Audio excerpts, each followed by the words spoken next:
Hi, my name is Dr. Josh Cohen, and today I want to talk about some common myths and misconceptions about LASIK eye surgery.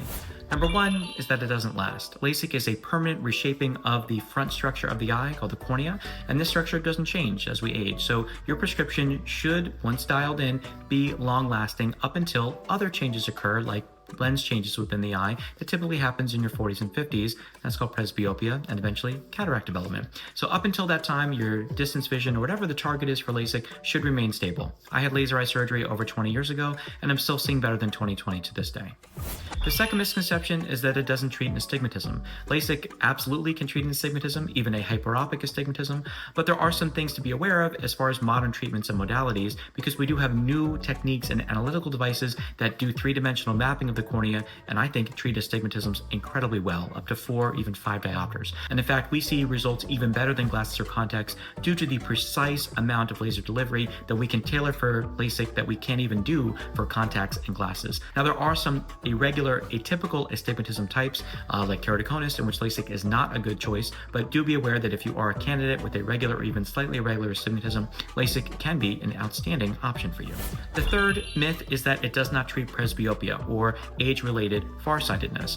And while this is true that LASIK does not treat the underlying problem, which is changes within the natural aging lens, we can compensate for that with LASIK. And a lot of people over 40 elect for monovision or blended vision, with one eye targeted for distance and one eye targeted for up close. And with both eyes open, most people tolerate this actually quite well. There are some downsides, depth perception, some people feel dizzy or uneven, so it is something to kind of try before you buy, so to speak. So you might want to demo some contacts or glasses with the doctor before you elect for surgery. And we also want to dial in exactly how much reading vision you need, because the more reading vision, the blurrier that eye is for distance. So just be aware that there are ways to treat the need for reading glasses with LASIK, but it might not be tolerated by all patients. The fourth misconception is that it's painful. LASIK is a relatively painless procedure.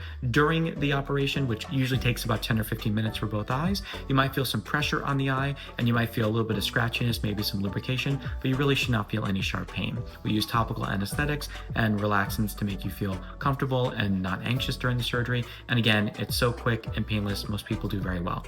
Now, after the surgery, you might feel some grittiness and irritation. That is also normal for the first day or two, but any significant pain is not expected, so talk to your doctor if you have concerns. And the last misconception is overall safety, that LASIK is just not safe. It's much safer to be in glasses or contacts. We've seen that study after study that even long-term contact lens use does maintain its own risks.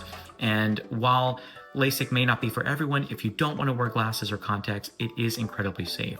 This study from 2016 showed that over 99.5% of tens of thousands of patients have all seen 20/40 or better uncorrected. In our practice, a large plurality of patients even see better than 20/20 after topography-guided LASIK especially. So I hope that helped dispel some common myths and misconceptions about LASIK eye surgery. And if you want to learn more, talk to your doctor to see if you're a candidate. Thanks so much.